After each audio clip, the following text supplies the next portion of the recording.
After I released the last video, I got a comment and was informed that I had not roughed up the carbon surface on the boom where it's going to attach to the fuselage before I glued it in, and that because of the slick surface, whatever finishing they have on the carbon, it might be a problem. The person even said that they had seen tail booms pull out in flight or on launch, and it's possible.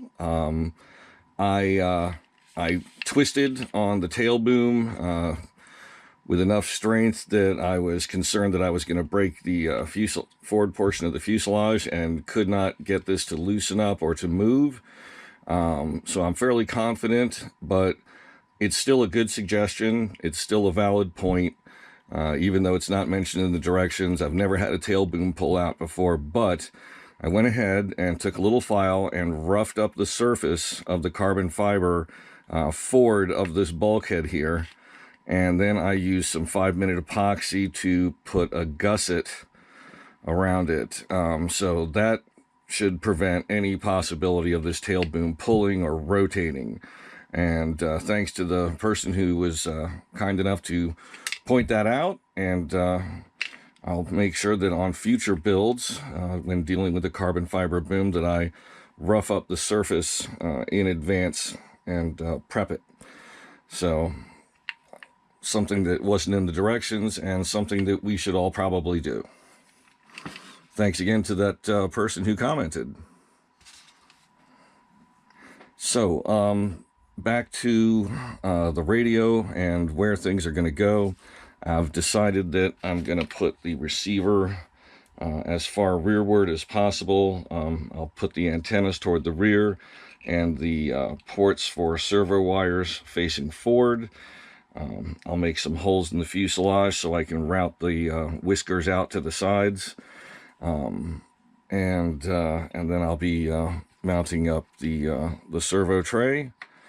So first I need to set up my radio, bind my receiver, and then make sure I'm plugging into the correct ports so that the servos do what I need them to do.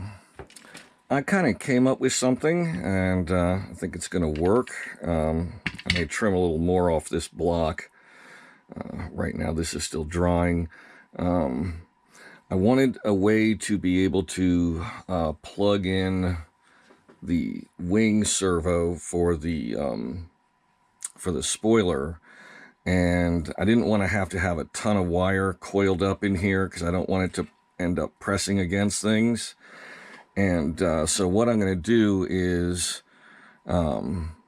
if I were building this from scratch and I had stuff apart, like the wing in particular, I would probably use something like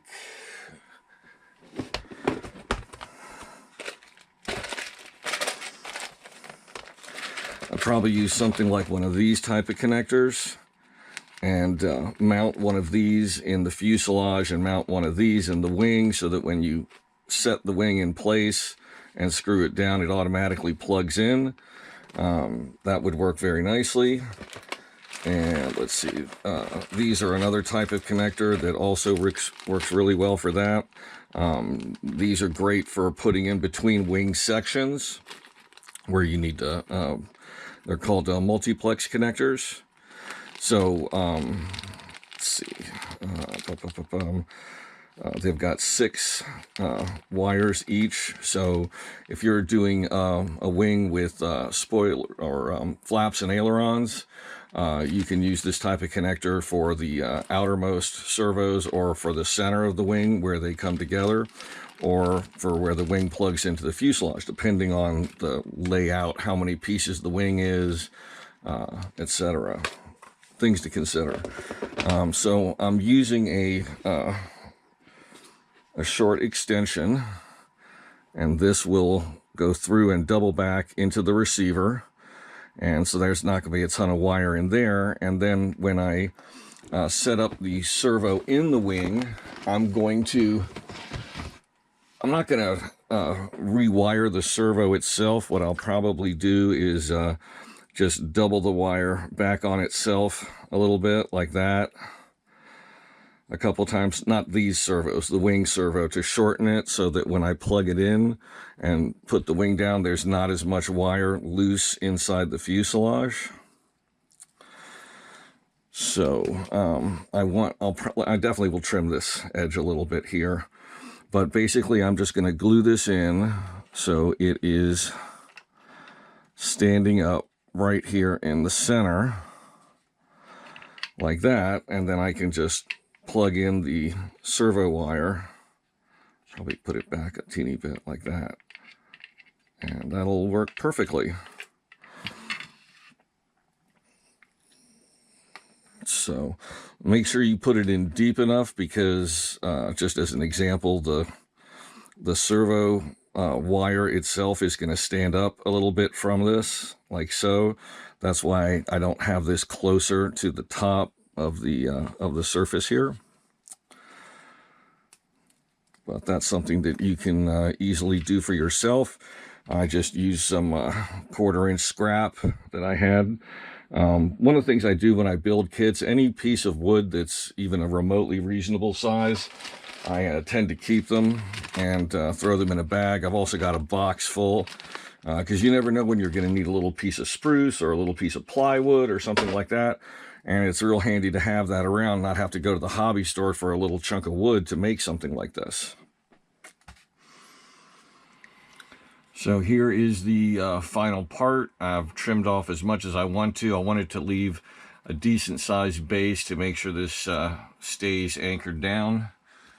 So now I just need to mix up a little epoxy. I could just use Zap-A-Gap, but I think I'd rather go epoxy for this particular part. Again, don't want it to tear up at some point. Not that it's going to have a lot of stress on it. You guys don't want to watch me mix epoxy. Okay, so I am getting the electronics all set up. As you can see, I've got my plug here, and that's going to be for the spoiler. And I've got my wiring set up for my 2 servos. That's just going to tuck in right there. Now I'm about to run my receiver antennas. I'm probably going to put some 2-sided tape under here. I'm not 100% sure. But I need to anchor this down one way or another. And make sure there's no wires in the way so it stands up properly. But what I'm going to do is I'm going to take a little hand drill here, and I'm going to drill a couple of holes at about a 45-degree angle and feed the antenna wires through, and then I'll probably use some hot glue, something that I can remove if I need to, that's isn't going to make them a permanent resident, and that'll just keep them at a specific length and at a specific angle. So I've got everything set up for, the spacing is good. I think the best thing to do is going to be to run these. I was thinking about running them underneath and then up, but that may be the best way to go, actually. But then taping this down is going to be really hard. I think it's better to run them up along the sides and then tuck them if I need to. This wire can run along the side.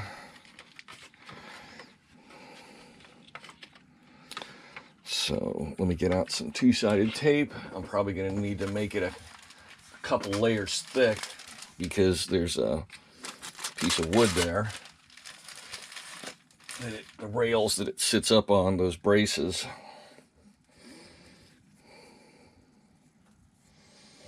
I may need a couple layers or a piece of wood to put in between. Okay, so I have this attached. Basically, I took a little piece of plywood that's about this thick. Plywood is great for this because it's a smooth surface. You can get a good bond with some two-sided tape. And let me see if we can look down in here. You might be able to see the little pad that's underneath the receiver. Basically, it's about that big. Two-sided tape on either side, one side to stick to the receiver, one side to stick to the bottom. That holds it just above these little rails here, but gives it a firm grip so it's not going anywhere. And my wire for the spoiler is run right along the edge of the receiver there. I just tucked it down, used the little wooden stick to just nudge it down. And I've run the two antennas. As you can see, they come under these wires to keep them low and cross over each other. So now I just need to get them set up with a little hot glue so they stay in place and at a reasonable angle. And then I will glue in the servo tray, which will be right here. And that will leave room for the battery to tuck in right here. Probably with the wire at the other end, but that leaves plenty of space. So now it's time for hot glue. So what I'm going to be doing with the hot glue is I'm probably going to pull this out a little further than I want it, get the glue onto the plastic here, and then slide it back in, bringing some of the glue with it into that hole, and then just put a little bit extra on here and hold it until it dries. Only takes a few seconds. And it is now starting to get wet.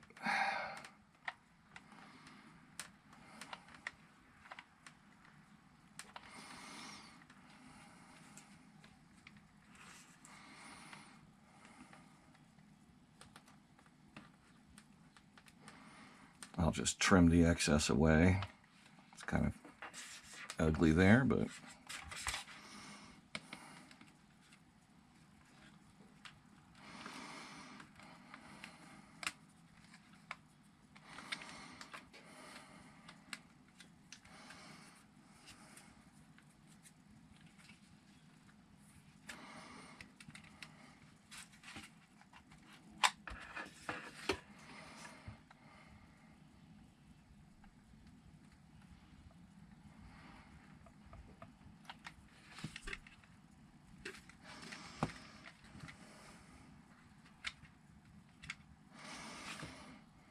that ought to work. Okay, time to do the other side without mushing this one up.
And that's it.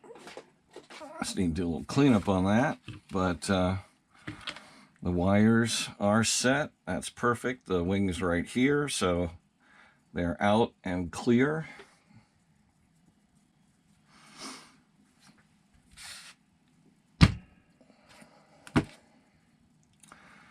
So now it's time to anchor in the servos.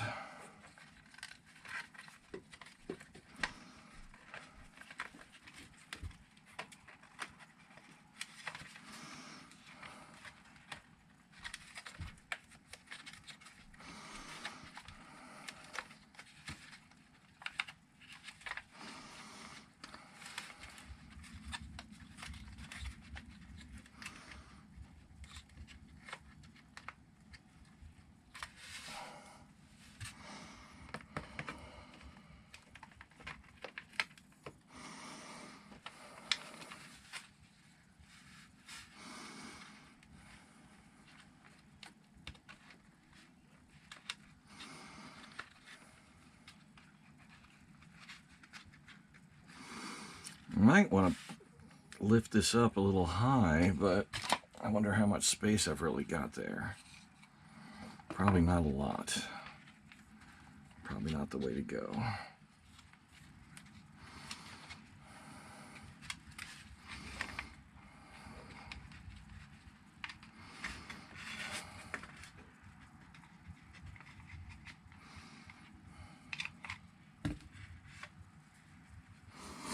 Okay, what I need to do is make sure this is at a good level. Left to right, front to back. What I'm doing is I'm kind of squeezing the fuselage here so it holds this servo tray in place nice and snug.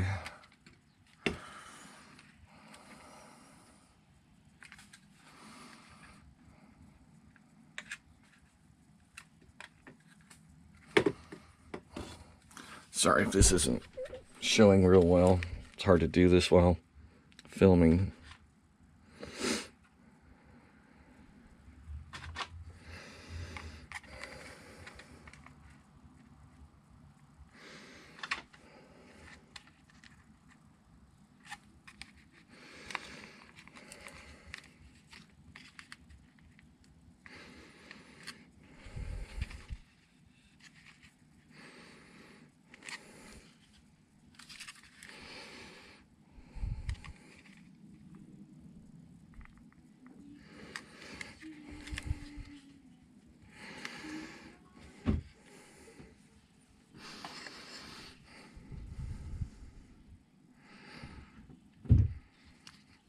Sorry about the camera dancing around.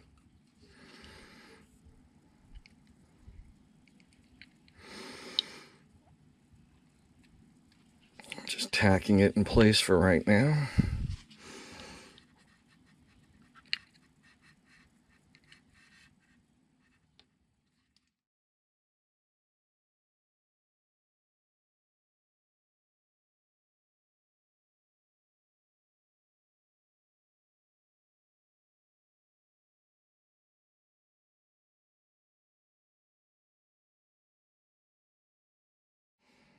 Okay, just to show you how this is going, I used some 15-minute epoxy.